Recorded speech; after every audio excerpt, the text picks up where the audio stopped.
Bonjour à tous et bienvenue dans notre émission Décryptage. J'espère que vous allez bien. Ces derniers jours ont été assez gris. Je vous vois sourire, Christophe Herrings, notre premier invité. Bonjour Christophe. Bonjour Natacha. Ben oui, le sourire a transpercé les nuages jusqu'à aujourd'hui. C'est joli. Vous commencez par de la poésie, c'est bien joli. Et notre second invité, Benoît Bourgine, sourit aussi du coup. Oui, bonjour Natacha, malgré la grisaille. Bon, mais c'est joli. On va avoir le sourire tout au long de l'émission. J'espère que vous l'avez aussi, chers auditeurs. Là-dessus, je vais quand même vous présenter. Donc Benoît, vous êtes professeur à la faculté de théologie et d'études des religions de l'Université catholique de Louvain. Et vous, Christophe, vous êtes journaliste multimédia pour Catobel et vous êtes aussi le présentateur des émissions Il était une fois question de sens sur la RTBF. Exactement. Alors, de quoi allons-nous parler aujourd'hui ? On va revenir sur le couronnement du roi Charles III d'Angleterre. On va regarder le rôle que tient encore la religion dans la monarchie, mais aussi la place qu'occupe cette dernière dans la démocratie. Et ensuite, puisque jeudi prochain, c'est la fête de l'Ascension, qui sera suivie par le lundi de Pentecôte le 29 mai, eh bien, c'est l'occasion de se demander si les fêtes chrétiennes ont encore un sens aujourd'hui dans notre société. Et que représentent-elles pour la population belge ? C'est juste des congés ? Eh bien, c'est ce qu'on verra. Ensuite, il y a vos Zooms. Vous savez, j'aime bien quand vous donnez un tout petit indice sur votre Zoom qui aura lieu dans la troisième partie de l'émission. Christophe, dites-nous. Oh, ça parlera de théâtre. De théâtre. D'une certaine manière, oui. D'une manière certaine. D'accord. Bon, vous avez une troisième façon de présenter la manière ou... Une manière un peu ruse de présenter les choses.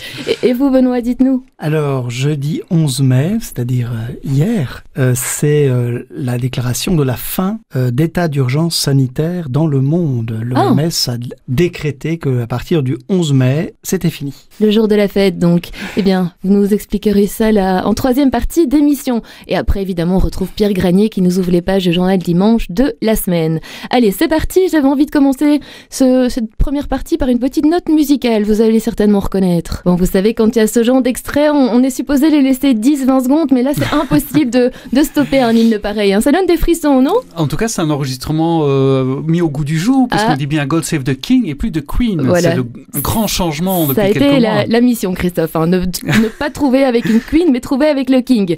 Alors, ce samedi 6 mai dernier, c'est Charles III qui s'est fait couronner roi d'Angleterre, et c'était dans l'abbaye de Westminster, et une cérémonie magistrale. Est-ce que c'est un moment que vous avez suivi, un moment historique, Benoît et Christophe ? J'étais au courant que ça se passait, mais je n'étais pas devant mon petit écran, donc j'étais occupé à autre chose. D'accord, et vous, Christophe ? Eh bien, moi, j'ai suivi, effectivement, j'ai suivi le couronnement. Pas tout à fait jusqu'au bout, mais en tout cas, une très large partie. Eh bien, est-ce qu'on va maintenant s'intéresser donc à la monarchie et aux liens qui la lient à la religion ? Et au vu de l'ampleur de l'événement et du monde présent dans les rues ce jour-là, eh bien, on sait encore qu'elle a une place extrêmement importante dans la société anglaise et dans le cœur des Anglais. Alors, comment est-ce qu'on peut expliquer cette importance ? L'importance de la monarchie, alors effectivement, le cas de l'Angleterre, du Royaume-Uni est particulier parmi toutes les monarchies. C'est effectivement, il suffit de regarder cette célébration du couronnement qui a duré seulement 2 heures ce samedi, alors que 70 ans plus tôt avec Elisabeth II, elle a duré 3 heures. Mais c'est quelque chose effectivement d'assez fascinant de voir le déploiement que ça suscite. Chez nous aussi, nous sommes une monarchie belge, mais la prestation de serment du roi par rapport au couronnement de Charles, c'est vraiment 2 mondes différents. Voilà, donc c'est très frappant. Je crois que c'est vraiment propre à la culture britannique. Ça parle évidemment, ça dit quelque chose de la place de la religion dans la société, mais plus encore, je pense, la place d'une forme de sacré en politique. Voilà, tout sacré d'ailleurs n'est pas chrétien, donc le sacré n'est pas forcément religieux. Là, effectivement, il s'agit d'un roi chrétien, donc sans doute, sauf erreur de ma part, à part peut-être à Monaco où le catholicisme est religion d'État. Enfin, le Monaco est-il un État, c'est une autre question. Mais en tout cas, voilà, c'est la dernière monarchie, on pourrait dire, de droit divin, au sens de droit divin chrétien, où il y a vraiment un sacre. Il y a encore des rois chrétiens, mais qui sont chrétiens par conviction conviction personnelle, mais là, un petit peu comme c'était le cas pendant des siècles en France, le roi d'Angleterre, du Royaume-Uni, a une fonction religieuse. Il est pratiquement le représentant de Dieu sur Terre, ou en tout cas au Royaume-Uni, dans l'Empire britannique. Et donc, c'est quelque chose qui peut être assez difficile à comprendre aujourd'hui, mais ça fonctionne. Les Britanniques, on le sait, ont un rapport particulier aux traditions, et je pense que ce sont des moments, une fois ou deux fois par siècle, pas plus, où une nation se retrouve par rapport à son identité, par rapport à un passé glorieux qui est plus tout à fait celui-là aujourd'hui. Et voilà, donc il y a vraiment une fonction symbolique à ce moment-là, tout un peuple qui se retrouve effectivement autour de son chef d'État, mais voilà, il y a vraiment une sorte d'intérêt anthropologique, presque anthropologie au sens quand on découvre une culture et ses rites particuliers, mais voilà, sauf qu'ici c'est pas loin de chez nous, mais pour moi c'est assez fascinant à regarder et à décrypter justement. Je vais reprendre vos mots pour m'adresser à Benoît. Vous avez dit que c'était le représentant de Dieu sur terre, c'est ça que vous avez dit, Oui, d'une certaine façon, par ce sac, par cette onction, c'est symboliquement ce qu'il est, même si les pouvoirs concrets de ce roi de droit divin, entre guillemets, sont évidemment très limités, parce qu'il s'agit quand même d'une monarchie parlementaire, il ne faut pas l'oublier. Et Charles en devenant roi, il devient aussi chef de l'Église d'Angleterre, donc une fonction vraiment, alors pour le coup, religieuse au sens chrétien du terme, mais là aussi, en pratique, il ne décide pas grand-chose. J'avais dit que je m'adressais à Benoît. Pardon, Benoît.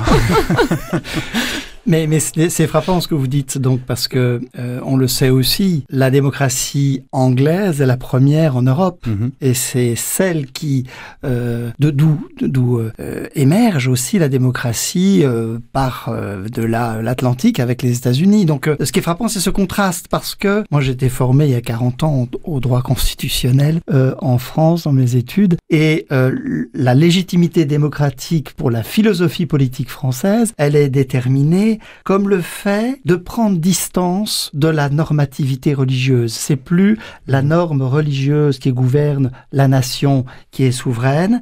Et justement, c'est cette distance prise avec l'ordre sacré, transcendant, garanti par une religion, en l'occurrence l'Église catholique, qui permet à la société, alors à la Rousseau, de se déclarer par l'État libre de son destin, indépendamment d'une norme.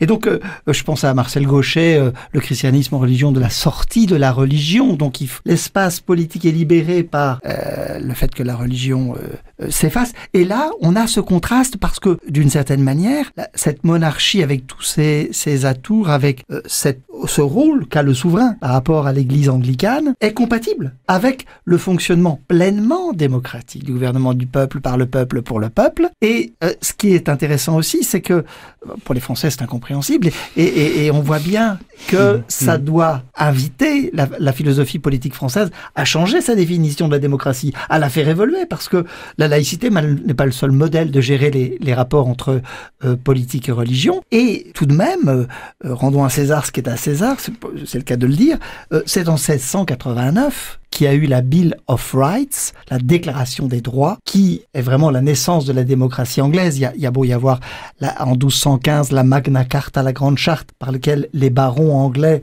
essayent d'empêcher le roi d'enrôler des soldats à tout va pour faire la guerre aux Français et se prendre quelques raclées.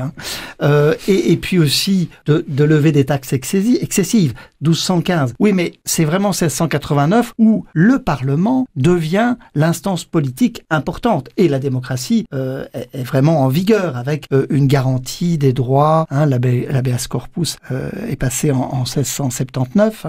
Donc 1689, c'est quoi? C'est en plein absolutisme français. Louis XIV impose un pouvoir monarchique absolu et donc et puis, c'est 100 ans avant, 1789. Donc, chapeau les Anglais. Donc, la religion a encore un rôle très très important dans la société anglaise. Comment est-ce qu'on peut expliquer ça? Et surtout, vous parliez de l'onction, l'extrême onction, Christophe, ça a été fait en secret quelque part durant la cérémonie. Alors, je suis pas sûr que la religion ait une place aussi importante que ça dans la société anglaise en tant que telle. J'ai pas vu des statistiques. Bon, on sait, voilà, si fallait comparer à la Belgique, combien de personnes se disent encore croyants ou chrétiens. Je pense que la sécularisation est aussi une réalité en Grande-Bretagne et que pour beaucoup de personnes, beaucoup d'Anglais, beaucoup de Britanniques, même attachés à la monarchie, ils ne sont pas nécessairement anglicans ou chrétiens. Ce qui est frappant aussi, c'est que Charles III lui-même, il y a eu quelques petites modifications dans le rituel du couronnement, qui a par ailleurs extrêmement, réglé comme du papier à musique. Tout était à sa place. Le moindre petit rite avait son importance et a son sens. Mais une nouveauté, notamment, c'est que Charles a reçu une sorte d'hommage, une prière d'un cardinal catholique, aussi d'un prêtre orthodoxe, alors que l'anglicanisme s'est construit aussi, en tout cas contre, par séparation de Rome. Donc il y a eu des persécutions anti-catholiques pendant des siècles. Je crois qu'aujourd'hui encore, il est impossible à un prince anglais d'épouser un ou une catholique. Mais donc je crois que la place de la religion est en train de changer. Il y a aussi eu une volonté du roi Charles de dire qu'il ne veut pas seulement être défenseur de la foi, sous-entendu la foi anglicane, mais des fois, des différentes foi. Donc il y a aussi un aspect multireligieux qui lui tient à cœur. Mais cela dit, la place de la religion, même si elle est peut-être moins prégnante qu'on le pense peut-être, elle est en tout cas différente que par rapport à nos démocraties ici en Belgique ou en France, comme Benoît l'a rappelé, qui est marquée par une laïcité qu'on dirait un peu exclusive. Donc c'est-à-dire que la démocratie, le débat démocratique se construit plutôt dans une certaine idée de neutralité, alors qu'en Grande-Bretagne, c'est une laïcité, je ne sais même pas si le terme laïcité est utilisé comme tel en Grande-Bretagne, mais participative, c'est-à-dire les différentes communautés religieuses, philosophiques, convictionnelles sont intégrées à la vie démocratique, à la vie de la nation, de la société. Par exemple, le problème la question du port, du foulard ou du voile islamique ou de signes religieux se pose pas du tout en Grande-Bretagne. Au Parlement, on trouvera des personnes qui peuvent être voilées. D'ailleurs, j'ai vu pendant le couronnement du roi Charles un dignitaire sikh qui était là, qui chantait dans la chorale. Donc il y a une sorte d'intégration des religions beaucoup plus grande. Et je pense que là aussi, c'est une sorte d'exception britannique par rapport aux autres pays européens. Et alors aux États-Unis, c'est encore différent, évidemment. Vous partagez l'avis de Christophe, Benoît ? Tout à fait, parce qu'il n'y a pas, en Grande-Bretagne, dans le Royaume-Uni, cette conception de la citoyenneté, où il faudrait que chaque citoyen dans l'espace public se présente indépendamment d'une appartenance à une ethnie, indépendamment d'appartenance à une culture, à une origine. On peut, dans ce qu'on appelle le communautarisme anglo-saxon, revendiquer l'appartenance à une communauté et respecter en tant que telle. Par exemple, tu as signalé la manière dont les Sikhs peuvent porter le foulard, mais donc des policiers aussi, ou des femmes musulmanes voilées, policières, peuvent assurer donc un service public tout en affichant une appartenance religieuse, ce qui n'est pas la conception universaliste, laïque, à la française. Et donc, on a là deux manières de gérer le rapport à l'État. Soit en passant par les communautés auxquelles appartiennent les individus, soit pour le modèle centralisé, où on ne veut voir qu'une tête, si je puis dire, dans le modèle français, où chaque citoyen est considéré comme un être rationnel, mais où on ne veut absolument pas voir l'origine ethnique, religieuse ou quelconque appartenance à une association, à des corps intermédiaires. On voit l'avantage et l'inconvénient. Pour l'immigration, c'est clair que le modèle communautariste a plutôt été favorable à des immigrations tant aux États-Unis qu'en Grande-Bretagne. En France, c'est un peu plus difficile parce que ne pas être intégré dans une communauté quand on vient de l'étranger, les filets de réception sont moins confortables, quoi. Mais on voit bien aussi que le problème de la conception communautariste anglo-saxonne, le problème c'est que c'est un problème de cohésion de l'État et de l'égalité devant la loi. Par exemple. Parce que il y a des tribunaux qui permettent aux en Grande-Bretagne notamment, de gérer des affaires privées. Donc il n'y a pas une stricte égalité devant la loi. On tient compte des lois particulières, vous voyez. Et la cohésion de la nation, c'est-à-dire que la prétention, en tout cas, de la République française, je ne sais pas s'il faudrait vérifier si c'est effectivement dans le cas, ça se vérifie effectivement. On veut précisément que l'identité citoyenne soit si forte qu'elle soit simplement dans le fait d'être français et pas d'abord, si vous voulez, originaire de tel pays étranger ou français de souche, comme on dit maintenant, ou catholique. Non, d'abord, français, une identité républicaine forte, vous voyez. Et donc, c'est une autre manière de gérer la relation, la citoyenneté. Mais vous parlez toujours de la France et la Belgique, alors? Ah, la Belgique, alors, je me permets d'intervenir. On est un peu entre les deux, en fait. Je pense qu'en Belgique, à plus d'un titre, on hésite entre ce modèle, en gros, anglo-saxon et un modèle plus à la française, notamment sur la question de la laïcité, qui est vraiment en débat chez nous actuellement, aujourd'hui. Certains partis politiques souhaitent inscrire le principe de laïcité dans la constitution belge, ce qui n'est pas le cas actuellement. Alors voilà, il y a la neutralité de l'État, qui est véritablement réelle, je pense qu'on peut le dire dans notre constitution, dans notre démocratie parlementaire.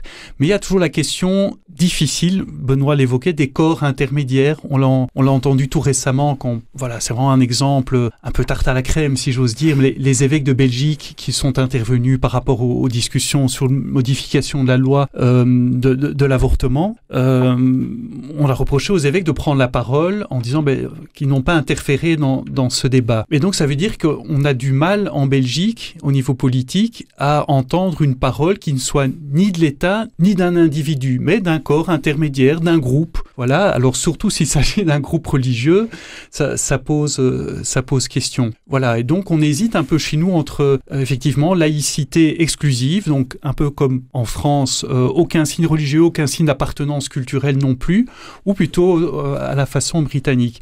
Et alors par rapport à ça aussi, il y a évidemment la question de la monarchie belge qu'on n'a pas encore évoquée. Il y a malgré tout fort présente. Qui est malgré tout fort présent. Donc chez nous, monarchie pas du tout de droit divin, en tout cas. Il n'y a même pas de couronnement en Belgique. Le roi prête serment devant le Parlement. Voilà, donc le roi chez nous est vraiment roi par volonté du peuple. Et là, c'est vraiment à l'origine de la Belgique. On peut dire, voilà, la France, on sait tout à fait la démocratie s'est construite contre la monarchie absolue, style Louis XIV. En Angleterre, la démocratie, effectivement aussi par détachement un petit peu, on a limité de plus en plus le pouvoir du roi, mais sans le supprimer totalement. En tout cas, je crois qu'il y a des rois qui ont été décapités en Angleterre, je ne sais plus exactement. J'ai pas envie de vous dire de bêtises, moi. Voilà, il y a eu des épisodes un peu compliqués, mais en Belgique, la Belgique est née avec une royauté, et donc à l'époque, en 1830, c'était tout à fait moderne.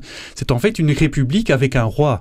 Voilà, quand on parle de monarchie, le terme même de monarchie, c'est dire le pouvoir d'un seul. Ça, en Belgique, on l'a jamais connu. Enfin, en tout cas, depuis l'indépendance.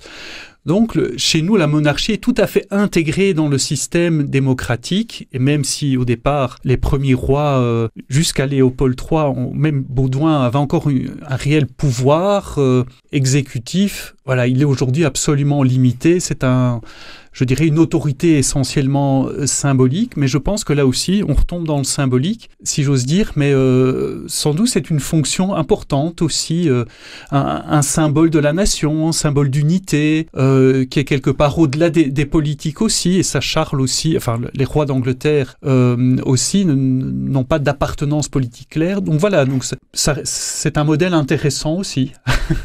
Si on veut prendre un peu de recul par rapport à ces différents modèles, ce qui est fascinant, c'est dans cette diversité, l'essentiel est assuré, d'une part, une réelle démocratie, c'est-à-dire tant que le peuple, on l'entend vraiment, tant que la légitimité démocratique du peuple est assurée, et on sait qu'il y a des fragilités ici ou là, Et puis, la liberté religieuse dans le rapport entre politique et religion. C'est-à-dire que liberté religieuse, la possibilité pour les religions de s'exprimer dans l'espace public, pas seulement, comme tu l'as rappelé, Christophe, pas seulement comme une affaire privée, comme un choix privé d'être adhérent d'une religion, d'être affilié ou de ne plus l'être, éventuellement.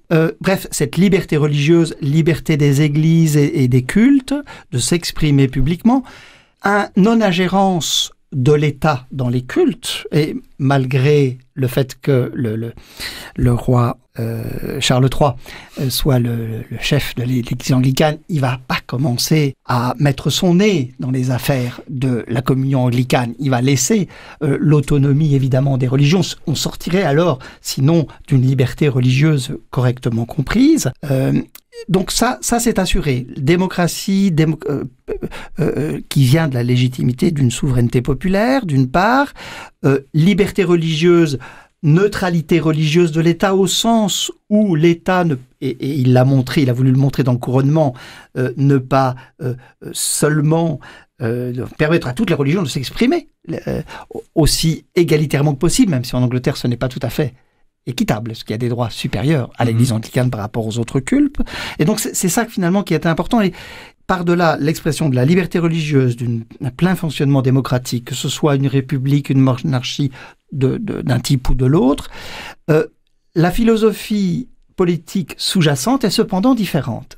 C'est-à-dire que d'un côté, avec la Révolution française, on fait confiance à la raison, à l'autonomie, à l'autarcie, quitte à voir la raison devenir folle, comme on l'a vu dans les périodes de terreur.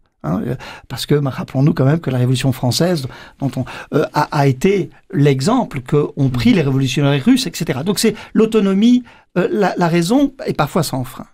Tandis que, et on peut, pour les Anglais, on a confiance à la raison, la preuve, on a des droits, etc. Mais on pense aussi à la tradition, à tempérer la raison par la tradition. Il y a un auteur pour cela qui est contemporain de la Révolution française qui s'appelle Edmund Burke, qui a écrit les réflexions sur la Révolution française et où il dit mais ces Français ils vont dans le mur. Et il a prévu la terreur. Pourquoi ? Parce que il y a aussi la modestie. On ne doit pas tout mettre les œufs dans le même panier. La modestie par rapport à ce qu'on nous ont légué les générations antérieures, la sagesse, la mesure, la jurisprudence des siècles. Bon, et de fait, j'avoue que même si je n'ai pas suivi le couronnement, je suis assez admiratif, notamment par exemple des débats parlementaires à la Chambre des communes. C'est assez impressionnant. Le débat qui, je trouve, démontre une réelle confrontation dialectique entre opposition, Premier ministre, et donc j'ai une certaine admiration, évidemment, parce que c'est la plus ancienne démocratie européenne, et qu'elle tient bon, vaille que vaille. Confiance et modestie, vous avez utilisé ces deux adjectifs, ces deux mots. Exactement, parce que c'est vrai que c'est une certaine modestie de ne pas penser qu'une génération va être... c'est la table rase, on met tout par terre, parce qu'on est plus intelligent que les autres, parce qu'on va refaire le monde, et c'est bien sûr, ça débouche, comme toutes les révolutions, sur la violence. Une violence quand même passablement terrible. Vous parlez des guillotines tout à l'heure, mais c'est des massacres quand même importants, et une cruauté. Et alors, évidemment, ça a permis... Il y avait une première révolution, qui a été la déclaration qu'on peut revendiquer comme quelque chose évidemment d'un apport formidable, la déclaration des droits de l'homme, la souveraineté du peuple, l'égalité, la liberté, la fraternité, tout ça. Évidemment, c'est des acquis de la Révolution française, mais il y a une révolution parce qu'elle n'a pas, la raison n'a pas accepté d'avoir cette modestie. Christophe ? Oui, vous êtes... Oui, d'accord avec tous les propos de Benoît Bourgine ? Mais oui, je suis vraiment d'accord. C'est vraiment la place de la tradition dans nos sociétés est un problème dans la modernité. Effectivement, l'époque moderne, à partir problème ? Oui, je pense que ça peut poser problème. En tout cas, c'est que la raison, enfin, je veux dire, fonder le fonctionnement d'une société simplement sur une raison un peu froide, où donc effectivement on ne tient compte d'aucun apport humain, ça peut être dangereux. Le traditionnalisme peut l'être tout autant, mais dans un autre sens. Mais il y a cette idée, effectivement, qu'il y a des choses qui nous sont léguées, il y a une forme de continuité. J'ai envie de faire une comparaison avec la tradition chrétienne ici. Allez-y, si vous allez très vite. Je vais très vite, c'est un petit peu facile. Mais voilà, la tradition chrétienne, en tout cas la conception catholique, c'est une tradition vivante. Donc il ne s'agit pas de revenir au passé, mais il ne s'agit pas non plus de se couper du passé, mais d'avancer, de progresser. Donc on peut être progressiste tout en étant attaché à la tradition et de construire à partir d'une base, d'avancer, de développer, de perfectionner et non pas de détruire tout ce qui est antérieur, comme l'a très bien dit Benoît, parce qu'il y a des choses qui passent par d'autres choses que la raison. Dans l'humain, quand on voit justement la place du symbolisme, tous les rituels, ça fait appel à d'autres dimensions de l'humain qui sont tout aussi importantes. Et je pense qu'on le redécouvre dans nos sociétés aujourd'hui, avec le rapport à la nature, avec la redécouverte l'humain qui redécouvre, qui fait partie d'un tout. Ça peut avoir des excès aussi. Mais voilà, ce sont des choses que la raison ne va pas forcément découvrir elle-même ou pouvoir gérer toute seule. Bon, malheureusement, le temps passe, on vous aurait bien... J'en perds mes mots. Vous étiez bien inspiré par le sujet, on vous aurait bien écouté durant toute l'émission, mais si vous devez, est-ce que vous avez sorti de grands mots phares, si vous devez n'en donner qu'un seul, ce serait lequel sur le sujet? C'est une très bonne question. Question d'examen ici. Question d'examen. Allez, vous avez le droit d'en dire 2-3. Moi, je dirais continuité. Continuité. Et vous, Benoît? Bien, oui, un système politique qui accepte... Un mot, hein? Un mot. Ah, je pensais qu'il y en avoir plusieurs. Allez-y. Donc ça valait pour 2-3, j'ai dit. Parle bien, pas moi. Continuité. Non, dites-nous alors. Transmission. Non, vous avez le droit d'en dire quand même plusieurs. Tradition. Transmission, tradition. Eh bien, un grand merci en tout cas pour ces échanges et ces nombreux mots. Bon, nous, on va écouter la chanteuse française Rose qui nous partage aussi des mots, mais forcément en musique. Elle sort de ce sentiment de tristesse et de dépression. Elle dit qu'un jour, un matin, on ne sait pas pourquoi, on ne sait pas comment, mais ça va. Je vous propose qu'on écoute tout de suite et nous, ça ira aussi après pour la seconde partie. Profitez-en bien. Deuxième partie de Décryptage, bienvenue à vous. Aujourd'hui, on est en compagnie de Christophe Herrings, journaliste multimédia pour Catobel, et Benoît Bourgine, professeur à la faculté de théologie et d'études des religions de l'Université catholique de Louvain. Alors, puisque nos invités sont tous les deux théologiens, on va en profiter pour décrypter une question concernant les futurs congés qu'on va avoir incessamment sous peu, et surtout au sens qu'ont ceux-ci, aujourd'hui, jeudi prochain, donc le 18 mai, on va fêter l'Ascension, et le lundi 29 mai, c'est la Pentecôte. Alors, avant de commencer à décrypter, j'aimerais bien qu'un de vous deux nous rappelle ce que veulent dire, en tout cas, l'Ascension et la Pentecôte, ce qu'ils représentent. Benoît, je m'adresse à vous, le professeur. Je me lance, Christophe, tu me corriges? Oh, oui. Alors, l'Ascension, 40 jours après Pâques, qui est le moment où Jésus est enlevé à ses disciples et rejoint le sein du Père. Et donc, dès le jour de Pâques, quand il s'adresse à Marie-Madeleine dans le jardin tout près du tombeau, il lui dit « Je monte vers mon Père ». Donc c'est 40 jours d'entretien avec ses disciples où il leur explique, où les disciples doivent un petit peu intégrer ce que signifie la résurrection. Pendant ces 40 jours, il leur dit à partir des Écritures ce que signifie sa résurrection. Non pas comme la résurrection de Lazare qui va de nouveau mourir, mais vraiment lui, le Fils de Dieu, ressuscité dans son humanité, l'humanité qu'il a assumée, et qui le jour de l'Ascension monte près du Père. C'est-à-dire que le Fils de Dieu, qui n'a jamais quitté le sein du Père dans sa divinité, néanmoins amène avec lui cette humanité qu'il a assumée par Marie, par la naissance de Marie, dans son incarnation, et c'est finalement l'Ascension, le jour de l'Ascension, 40 jours après. Alors c'est symbolique, 40 jours comme 40 ans dans le désert. Oui, ça nous rappelle, 40 ans du peuple d'Israël dans le désert, 40 jours de Jésus dans le désert au début de son ministère, donc un temps consistant donc, et donc là ça veut dire que nous sommes reçus comme enfants de Dieu dans le sein du Père de plein droit. C'est-à-dire que quand l'humanité de Jésus, l'humanité de Dieu rejoint le sein du Père, c'est nous qui sommes accueillis en fait dans la famille de Dieu. C'est ça que signifie l'Ascension. 40 jours. Alors 50 jours, c'est la Pentecôte. Et d'abord la Pentecôte, c'est une fête juive. C'est 7 semaines après Pessah, c'est Shavuot, c'est-à-dire la fête de la moisson, qui est devenue dans le judaïsme la fête de la loi. C'est une des 3 fêtes de pèlerinage, bon, peu importe. Et comment dites-vous? Rappelez-nous les noms. Shavuot. Et Shavuot, ça veut dire semaine au pluriel en hébreu. Ça veut dire que 7 semaines, 7 D'accord. fois 7, 49, on est à 50. Donc, parce que dans le judaïsme hellénistique, c'est 50 jours.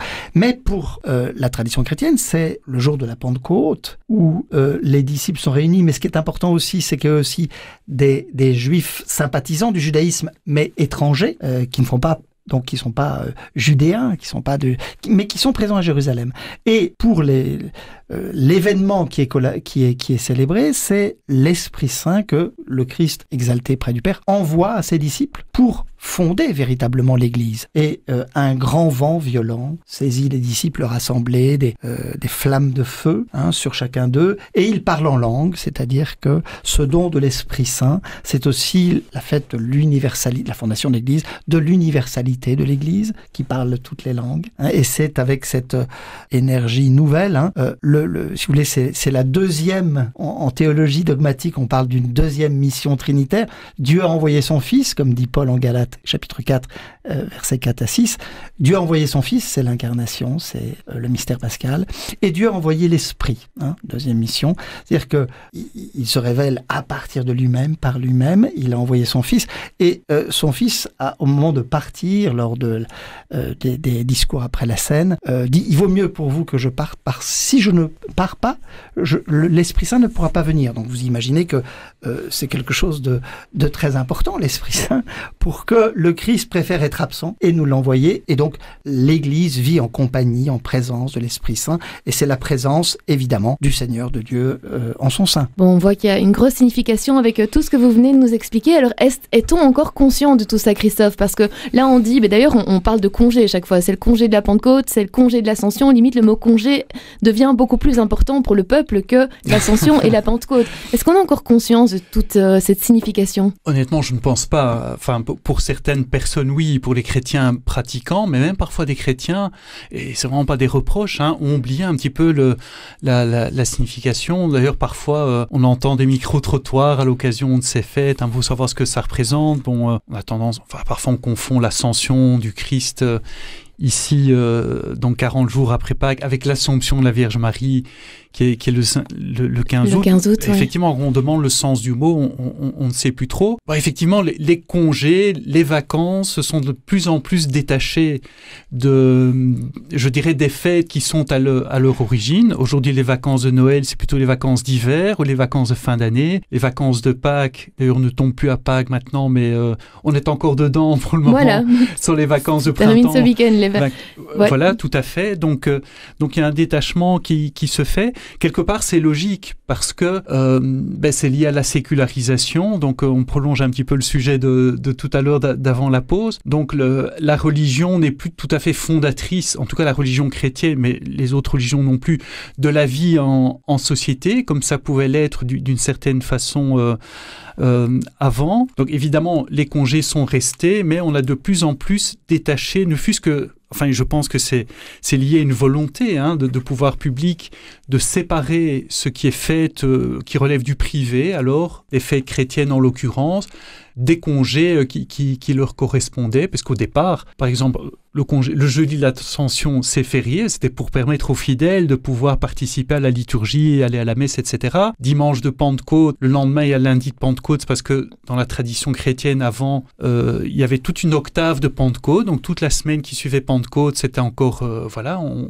prolongeait la Pentecôte, même chose pour Pâques, voilà. Et donc, c'est de plus en plus éloigné l'un de l'autre. Et du coup, voilà, on le voit aussi dans le fait que les personnes ne sont plus forcément au courant, à la limite ne voient plus la nécessité de lier ces vacances aux fêtes chrétiennes qui sont à leur origine. Je veux vous parler de congé, parce que maintenant il y a le congé de l'Ascension, congé de la Pentecôte, mais on ne dit plus congé de Pâques, comme vous disiez, on dit congé de printemps. Ça, quelque part, est-ce qu'on peut parler d'opportunisme religieux, Benoît ? Chaque société fait comme elle l'entend, selon évidemment les vagues de sécularisation. On voit bien que la société et aussi certaines écoles de pensée, certains groupes d'intérêt prennent de l'urticaire dès qu'elles entendent des mots chrétiens. Il faut absolument se purifier de toute contamination du sacré et surtout du christianisme. Alors oui, bon, ça a un côté un peu presque risible et grotesque à mes yeux. Pourquoi ? C'est légitime dans la mesure où tout le monde doit se sentir bien dans cette société. Et on ne doit pas imposer sa religion pour la raison qu'on est chrétien, etc. Ce qu'il y a, c'est qu'on en parlait tout à l'heure, la modestie de la raison. Est-ce que on n'a pas non plus une certaine, simplement, devoir de reconnaissance dans les deux sens du mot mémoire, et d'autre part gratitude, vis-à-vis de ce qu'on reçoit du passé, de la tradition, on en a parlé. Et on parle encore d'une certaine manière d'un certain rituel. Hein. Le calendrier, ça relève aussi du rituel. On en parlait tout à l'heure dans la première partie de l'émission. Est-ce que, autrement dit, une société est fondée sur elle-même seulement ? Est-ce que ça porte à l'existence ? Alors que ça pourrait être aussi défendu, un droit à la continuité historique, et à condition que tout le monde se sente à l'aise, et notamment, je pense à la minorité musulmane, il n'y a pas de raison, et pourquoi ne pas alors instaurer aussi un congé qui prenne en compte l'importance du ramadan, que sais-je, pourquoi si la minorité de nos compatriotes musulmans se sentirait accueillis par la même. Et donc voilà, je dirais attention à cette espèce de volonté de pureté laïque qui en réalité se retourne contre une bonne intégration et cohésion sociale. Voilà. Mais si vous voulez, c'est quand même très important. Hein. C'est pas anodin de biffer comme ça des rapports à ce qui est notre mémoire collective, à force de se priver d'identité qui vient de l'histoire. On a quoi qui nous tient ensemble ?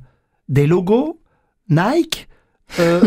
Starbucks, c'est ça qu'on veut, comme je veux dire. Avec les États-Unis, oui, apparemment. Mais voilà, donc autrement dit, c'est le rouleau compresseur de la mondialisation. On sera des QR codes. Est-ce qu'on ne doit pas revendiquer ce que nous sommes comme personnes, ce qui nous vient des générations précédentes ? Vous avez utilisé le mot histoire pas mal de fois. Enfin, historique. C'était historique que vous avez utilisé ? Ça fait partie du rituel. C'est intéressant parce qu'on a parlé du rituel. Hein. Le rituel fait le lien nous rappelle que nous sommes des êtres mortels, parce qu'il y a un rituel de naissance, de mort, de mariage, de passage de la vie. Le rituel nous rappelle que nous sommes inscrits dans le temps, parce que c'est le calendrier annuel. Le rituel nous rappelle que, c'est symbolique, c'est le corps aussi. Hein, rapport au corps, hein, avec le couronnement, avec aussi ces fêtes qui nous octroient un congé réparateur, et donc il y a ce mix là de privé et de public. Hein. Naissance et mort, c'est ce qu'on a de plus propre, de plus personnel, mais rapport au passé collectif aussi. Ça, c'est collectif. Il y a cet entre-là que le rituel nous permet et qui nous rappelle que nous sommes des êtres mortels, corporels, relationnels, sociaux. Hein, ce que la crise sanitaire nous a fait redécouvrir, que nous sommes des êtres sociaux, qui ne reposons pas seulement sur nous-mêmes, sur notre subjectivité, sur nos projets, sur notre raison. Il y a beaucoup de choses qui nous font tenir, dont on n'était pas conscient. Les relations entre nous, la signification que porte aussi la mémoire, hein, de ce qui nous vient du passé, donc, et notamment les religions, les sagesses. Comment on peut ignorer l'importance du christianisme dans le façonnement de notre culture, de nos points de vue sur l'homme, sur la nature, sur Dieu, hein. Rituel, Christophe, vous acquiescez ? Oui, tout à fait. Mais pour moi, là encore une fois, on prolonge un petit peu le premier sujet. Le rituel est essentiel, un rôle effectivement social. Moi, je me souviens d'une famille musulmane, qui est en Belgique. C'est déjà la troisième génération de cette famille qui est en Belgique. Ils n'ont aucun souci avec l'idée de fêter Noël ou même la Saint-Nicolas avec leurs enfants d'une façon ou d'une autre, sachant bien que c'est pas leur culture d'origine, mais qu'ils sont en Belgique. Ils sont musulmans, ils sont pas du tout radicaux, donc ils le vivent bien, mais donc ils n'ont pas un problème identitaire en fêtant avec les chrétiens une fête chrétienne de Saint-Nicolas qu'on n'a pas besoin forcément de remplacer par le Père Noël. Donc voilà, je pense que pour des personnes issues d'une autre culture, mais dont la culture est aujourd'hui bien présente chez nous, eux ne sont pas forcément demandeuses d'arriver dans une sorte d'environnement, de culture tout à fait neutre, où il n'y a plus aucune valeur qui aurait été transmise. Voilà.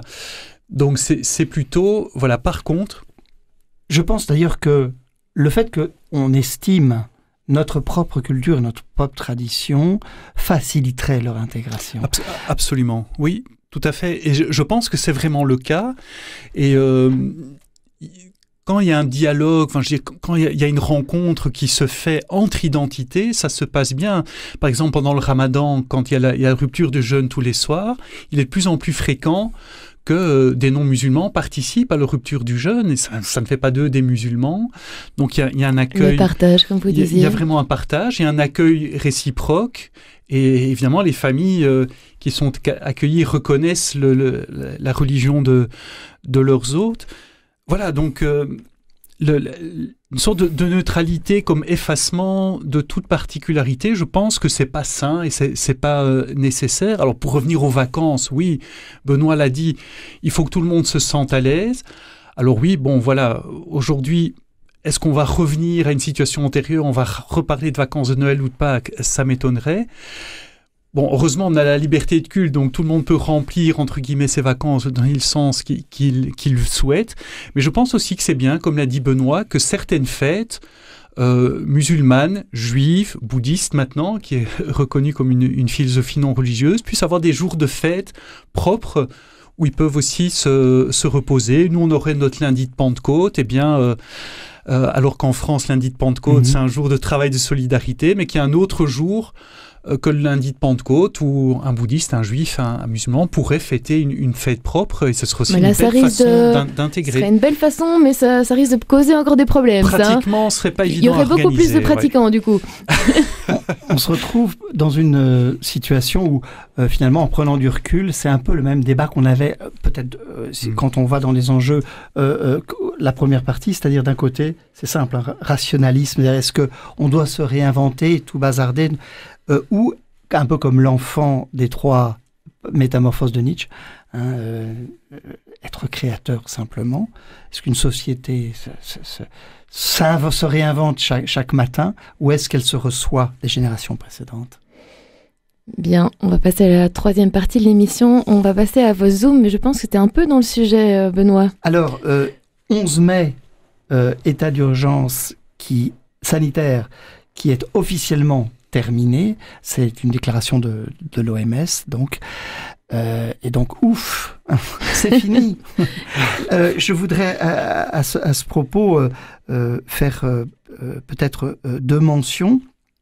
Une mention, c'est Anne-Emmanuelle Bourgault, professeure de droit constitutionnel à l'ULB et à l'Université de Mons, qui a écrit La démocratie confinée, qui est sortie ces dernières semaines, qui analyse la situation sur le plan juridique, comment les libertés ont été menacées, mises en danger par un mauvais usage de la loi par les autorités en Belgique, ils ont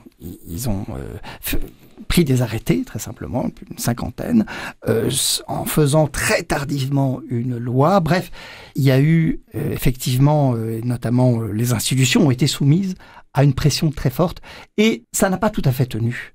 Et donc c'est important que des juristes et des constitutionnalistes se penchent sur la chose pour faire en sorte que ces privations de liberté, ces menaces sur la liberté, ne se reproduisent pas, qu'on ne fasse pas les mêmes erreurs, et l'ouvrage d'Anne-Emmanuelle Bourgault est pour cela bienvenu. Et la 2e, ça s'appelle, je répète, Covid-19, la démocratie confinée. Mais on pourra le mettre alors sur le site, vous allez sur le site catobel.be, l'émission Décryptage s'y retrouvera et on mettra le lien alors vers l'ouvrage. Et très vite, je mention à Covid Rationnel, ce réseau d'universitaires belges qui pendant 3 ans n'a cessé de porter une voix alternative par rapport aux choix gouvernementaux et aux scientifiques qui ont eu l'habilitation du gouvernement, une voix qui depuis 3 ans n'a cessé de donner des conseils avisés, fondés, sourcés.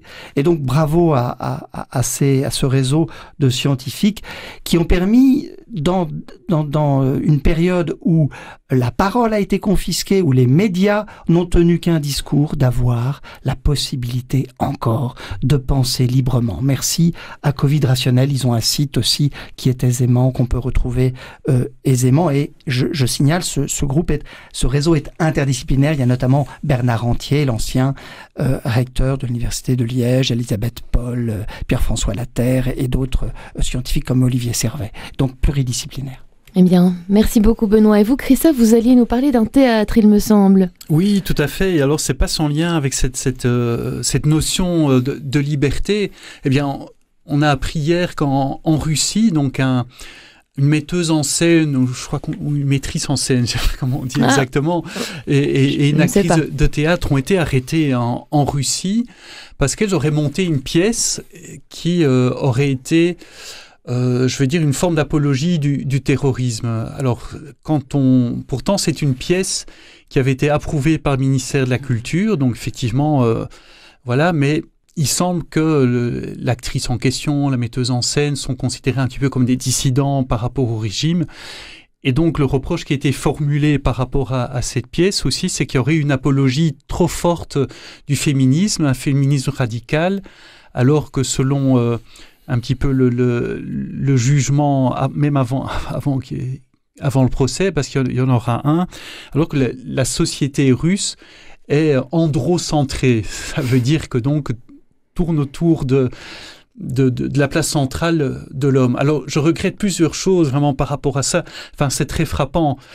Il y a une sorte de guerre actuellement, voilà, on le sait, entre la Russie et l'Occident, avec des excès, outre la guerre en Ukraine, hein, mais vraiment avec des implications même culturelles, comme on le voit ici en Russie, avec donc des personnes, des actrices qui sont entravées dans leur liberté d'expression culturelle. Et alors là, on voit la guerre par rapport à l'Occident. Pourquoi mettre en avant une idée de féminisme radical qui serait contraire à des valeurs russes? Je pense qu'il y a là vraiment, à l'intérieur de ce conflit actuel, ou dans ce cadre-là, vraiment des excès qui apparaissent dans la société russe et dont les Russes sont évidemment les premiers à souffrir. Alors ça me rappelle un autre excès qu'on a eu chez nous, et je m'arrête avec ça. Un grand chef d'orchestre, il s'appelle Valéry Gergiev, qui était chef d'orchestre d'un grand orchestre allemand. On lui a demandé de se positionner expressément contre la guerre en Ukraine, contre Vladimir Poutine au début du conflit. Il a été viré de l'orchestre parce qu'il ne s'est pas prononcé. Voilà, pour moi, c'est un excès inverse de l'autre côté. Pourquoi ? Parce qu'on ne connaît pas la situation de cette personne. Peut-être qu'il est proche de Poutine, peut-être qu'une partie de sa famille vit là-bas et n'est pas sans danger pour sa famille éventuellement de s'exprimer. Donc voilà, simplement, ça me frappait, cet événement, et j'espère, outre évidemment comme tout le monde, que cette guerre s'achève vite, mais qu'il y ait dès aujourd'hui quand même qu'on évite ces excès, parfois de part et d'autre, il faut bien le dire, dans le rejet de celui qui est considéré comme un ennemi. Bien, merci beaucoup Christophe. Maintenant, c'est Pierre Granier qu'on va accueillir. Pierre, vous allez nous montrer nous montrer oralement, on s'entend, le contenu du journal Dimanche de cette semaine. Bienvenue Pierre, bonjour. Bonjour Natacha et bonjour à tous. Dans ce nouveau numéro de Dimanche, nous revenons sur une question qui occupe l'Église depuis de nombreux mois maintenant, à savoir la synodalité. Un mot assez compliqué. Fin 2021, le pape a lancé un synode sur ce thème dont on attend les conclusions en 2024. Ce travail de grande ampleur et inédit, il doit contribuer à faire rentrer l'Église dans un nouveau type de fonctionnement, une nouvelle dynamique, une nouvelle culture même, puisqu'il s'agit de faire de plus en plus appel au niveau de la gouvernance à l'ensemble des chrétiens. Mais attention, prévient Franck Janin, cela prendra du temps. Si l'actuel président de la conférence des provinciaux jésuites européens n'est peut-être pas un expert de la synodalité, il est en tout cas un pro du discernement communautaire. Il est d'ailleurs l'un des fondateurs de la méthode ESDAC, à savoir exercice spirituel pour un discernement approprié apostolique en commun. Vincent Delcor l'a interrogé pour dimanche, une interview vraiment riche en pages 2-3 et que je vous recommande chaudement. Vincent Delcor s'est également intéressé à des expériences concrètes de synodalité qui se vivent déjà, notamment au sein des équipes Notre-Dame et d'une communauté de vie chrétienne, mieux connue sous le terme de CVX, qui ont expérimenté la méthode ESDAC. Son dossier est à retrouver en pages 10 et 11. Autre sujet de grande importance pour l'Église, celui de l'avortement, pour lequel les parlementaires doivent de nouveau se pencher à propos de l'allongement des délais. Dans ce débat, le communiqué de la Conférence épiscopale de Belgique a soulevé la réprobation de certains parlementaires, en particulier de Sophie Rohoni, députée du parti Défi, qui a contesté aux évêques le droit d'interférer dans le débat sur l'avortement. Et cette dernière a reçu le soutien de son président, François de Smet, pour qui ce débat sur l'avortement n'est plus fondamentalement éthique. Ce n'est pas l'avis de Léopold van Bellingen, ce chercheur postdoctoral à l'UCL Louvain et à l'Institut européen de bioéthique, réagit à son tour à ce sujet, ainsi qu'à d'autres propos du président de Défi. Un article de Vincent Delcor à lire en page 5. Allez, un sujet plus léger cette fois, avec un dessinateur, Ernesto Moreno. Dans une BD qu'il a publiée à compte d'auteur, il raconte l'histoire de Joseph le Cananéen. Ce personnage de la Bible, jeté dans un puits par ses frères et ensuite vendu comme esclave. Non, ça vous dit grand chose. Non, c'est loin tout ça, les souvenirs. Ce projet est né il y a 20 ans, mais il aurait pu rester dans les tiroirs de Ernesto Moreno. Travailleur social à Molenbeek, c'est le confinement lié au Covid qui va finalement lui permettre de concrétiser cette BD, et avec succès, puisque celle-ci a remporté cette année le prix Gabriel, qui sera remis d'ailleurs le 20 mai prochain par le CRIA BD. Pour en savoir plus sur cette belle histoire et sur le choix du personnage de Joseph le Cananéen, ne manquez pas l'article d'Anne-Françoise de Baudrat, il est en page 9. Le dernier article alors. Pour terminer, oui, un coup d'œil sur ce qu'on appelle les fêtes de la foi. Là, ça vous rappelle quand même de beaux souvenirs, j'imagine. Avec le mois de mai commence la saison des premières communions, des professions de foi, des confirmations, voilà. Et c'est l'occasion de revenir sur le rôle des parents, grands-parents, parrains et marraines dans l'initiation des jeunes à la foi chrétienne. Leur rôle n'est évidemment pas le même, et dans le contexte de sécularisation et de désaffection religieuse qui est le nôtre aujourd'hui, il a fortement évolué. Et pour certains parents, la première communion de leur enfant ou la confirmation de leur ado peut parfois être l'occasion d'entamer un chemin de redécouverte de la foi. Christophe Herings nous parle de tout cela, c'est en pages 14 et 15. Voilà pour la sélection de la semaine. Eh bien, un tout grand merci Pierre. Merci Natacha. Benoît Bourgine et Christophe Herings, un tout grand merci d'être venus partager avec nous vos différentes réflexions et vos très intéressants avis. Que tout se passe bien pour vous. Merci Natacha pour vous aussi, merci pour votre accueil. Merci Natacha pour la modération. Alors, il y avait quelque chose que j'avais quand même envie, vu que vous jouez avec les mots. Vous parliez de 40, l'importance du 40. 40, c'est aussi le nombre de jours de Koh-Lanta. Hein. Vous voyez, j'ai pas osé le dire parce que vous étiez dans le sujet très sérieux, mais voilà, 40, Koh-Lanta serait-elle une nouvelle religion, une nouvelle ascension? Ça, c'est le thème d'une prochaine émission, peut-être, hein, à voir. Désolé, je suis à Couilla parce que Koh-Lanta, c'est comme le couronnement, je ne l'ai jamais vu. Bon, vous savez quoi faire si un jour vous vous ennuyez. Hein. Non, mais un tout grand merci à vous deux et alors, à très bientôt. Chers auditeurs, prenez bien soin de vous et à bientôt aussi. Au revoir.